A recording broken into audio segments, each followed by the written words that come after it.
आणि 99% आपण कुठेही मेडिकल इंडस्ट्रीला भेटलो त्यावेळेस पेशंटकडून किती जास्तीत जास्त काय घेता येईल हा विचार तिथं असतो.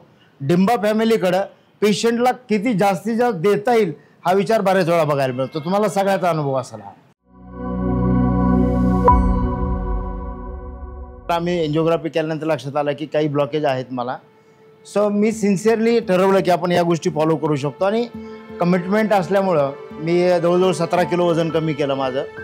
आणि सगळ्यात महत्त्वाचं म्हणजे केलेशन थेरपीची आयडिया नव्हती, पण केलेशन थेरपीची आयडिया आल्यानंतर इथं आल्यानंतर अवेअर झाल्यानंतर मी केलेशन थेरपी घेतली आणि त्याच्यानंतर लक्षात आलं की माझे ब्लॉकेज वगैरे होते किंवा मला नंतरचे काही त्रास होते पुढचे ते काहीच राहिले नाही.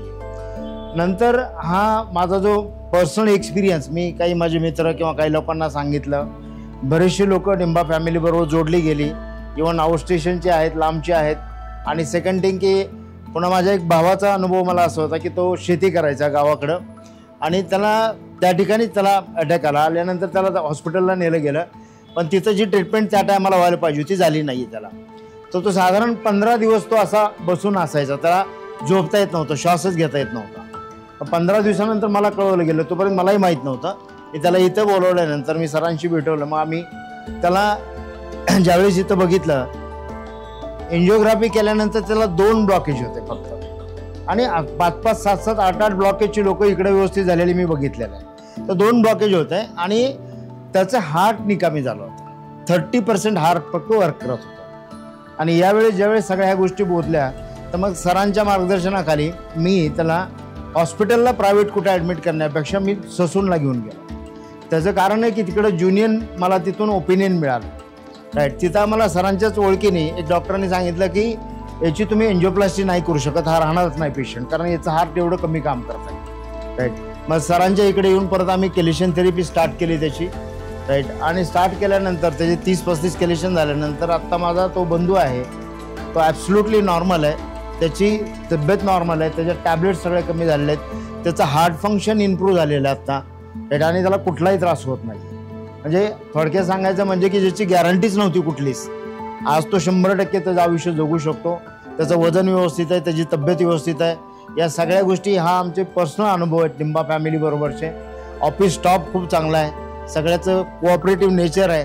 आणि 99% आपण कुठेही मेडिकल इंडस्ट्रीला भेटलो त्यावेळेस पेशंटकडून किती जास्तीत जास्त काय घेता येईल हा विचार तिथं असतो.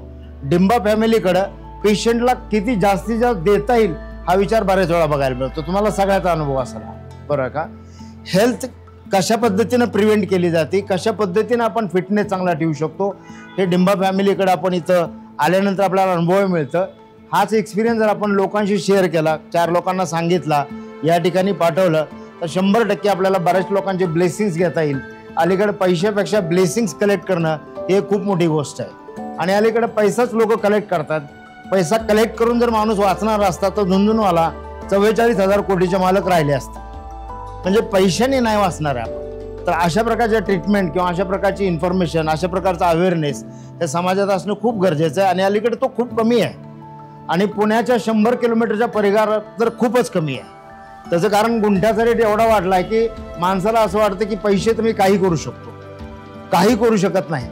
बरोबर आहे का.